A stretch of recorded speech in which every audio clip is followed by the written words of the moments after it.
Ketua Umum Gabungan Inisiatif Barisan Anak Siliwangi atau Gibas Resort Kota Bogor, Umar Jagat, meminta masyarakat khususnya anggotanya bisa menjaga kondisivitas selama pemilihan kepala daerah. Ia juga mengingatkan jika pilwalkot saat ini sudah dimulai, berbeda pilihan itu biasa, jaga terus persaudaraan, biarkan demokrasi berjalan sebagaimana mestinya. Ia berharap pilkada di Kota Bogor bisa berjalan lancar, aman, damai, dan tentram. Pada kesempatan hari ini, saya pribadi sebagai ketua menghimbau kepada masyarakat umum, khususnya yang ada di Kota Bogor, terutama untuk teman-teman Gibas yang ada di seluruh 6 kecamatan di Kota Bogor, untuk tidak terprovokasi dengan isu-isu yang membuat kita terpecah, ya.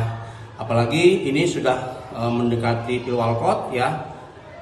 Beda politik, beda pilihan itu biasa, tapi persaudaraan dan kondusivitas Kota Bogor tetap harus kita jaga. Ayo bareng-bareng, ya, kita jaga keamanan, ketertiban yang ada di tengah masyarakat, tetap berkampanye, tetap beda pilihan tidak masalah, tapi yang terpenting adalah saya menghimbau sebagai sebagai ketua ormas untuk tetap menjaga keamanan, ketertiban yang ada di masyarakat.